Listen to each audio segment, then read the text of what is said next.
Baik, Assalamualaikum warahmatullahi wabarakatuh. Yang saya hormati Ibu Hijriati MPDI selaku dosen pengampu mata kuliah, bimbingan konseling, serta teman-teman yang saya banggakan. Perkenalkan, saya Frida Maulia Indah dengan NIM 2202182.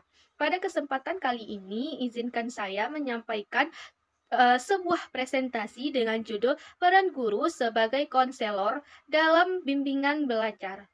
Baik, pembahasan yang pertama, memahami konsep bimbingan belajar.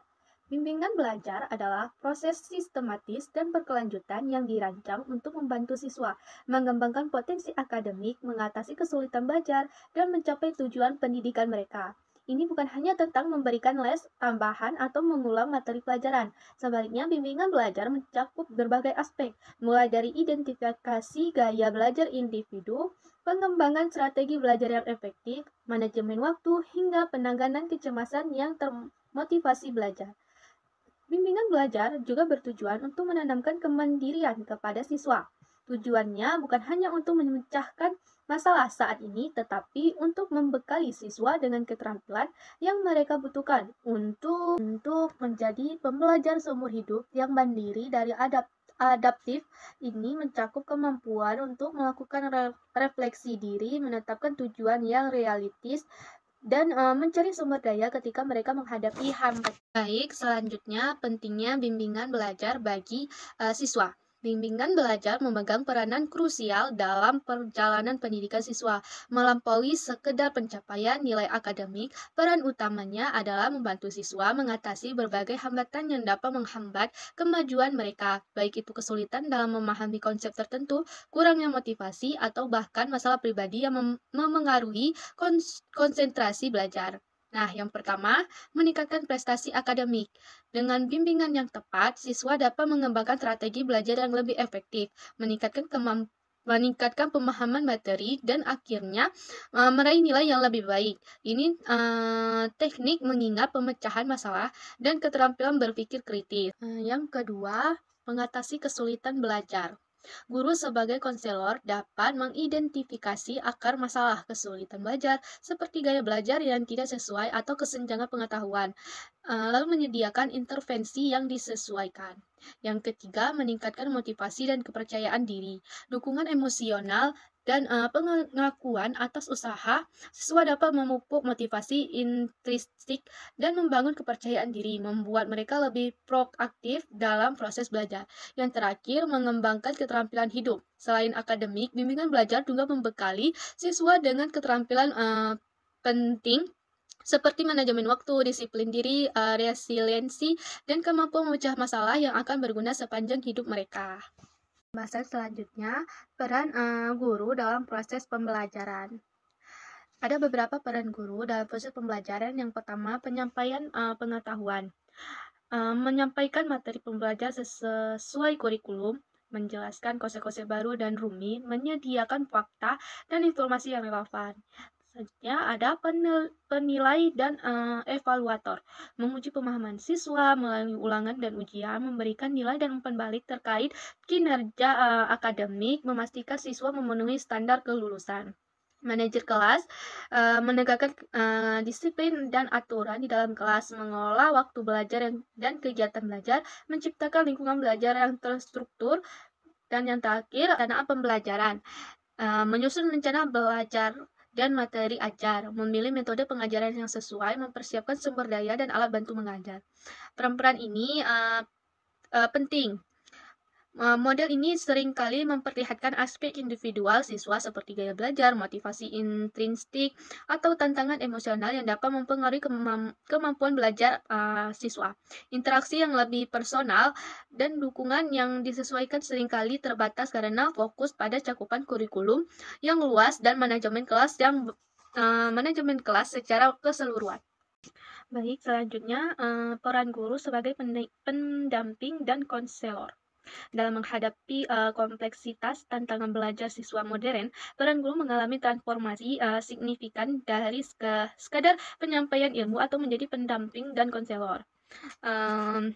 Yang pertama itu dari pengajar ke pembimbing.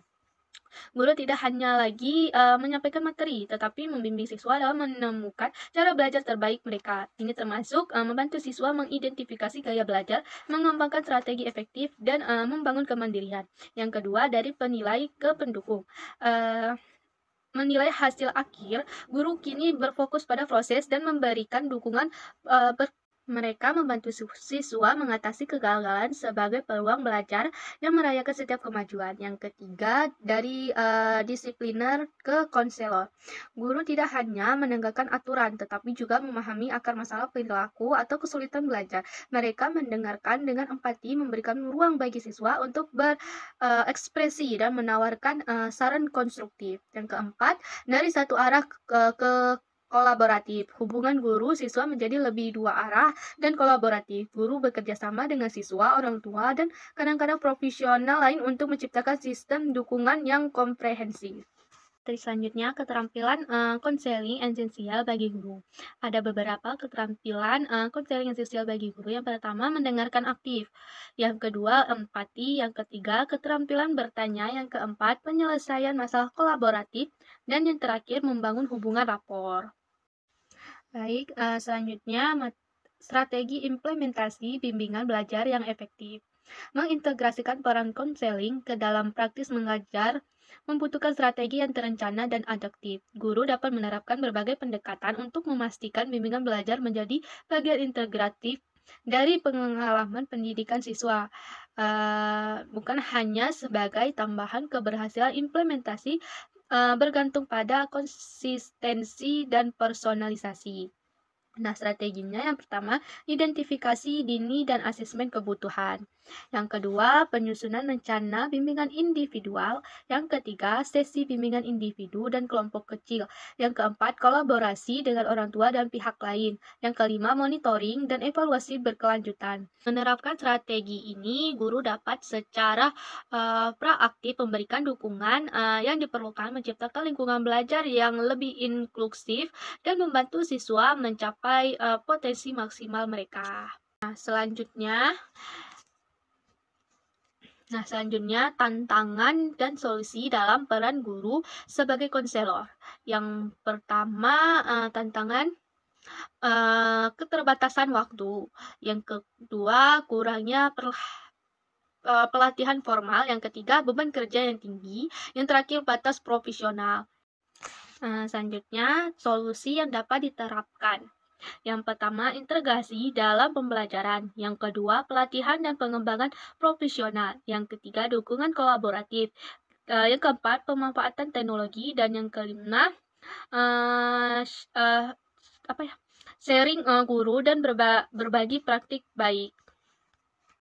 Yang terakhir, kesimpulan dan rekomendasi.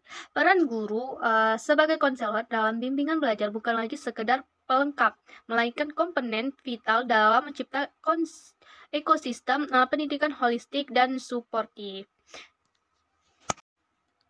Transformasi ini memungkinkan guru tidak hanya menjadi penyampai ilmu, tetapi juga pembentuk karakter, pendukung emosional, dan pemandu bagi setiap siswa menuju potensi terbaik mereka. Untuk memastikan keberlanjutan dan efektivitas peran ini di masa depan, beberapa rekomendasi. Nah, ada rekomendasi yang pertama, pengembangan profesional berkelanjutan. Yang kedua, dukungan sistematik di tingkat sekolah. Yang ketiga, peningkatan kesadaran dan kolaborasi orang tua. Yang keempat, pemanfaatan teknologi inovatif. Demikian presentasi yang dapat saya sampaikan. Semoga informasi ini bermanfaat dan bisa menjadi bahan pertimbangan atau inspirasi bagi kita semua. Terima kasih atas perhatian dan kesempatannya. Saya berbuka untuk pertanyaan atau diskusi lebih lanjut.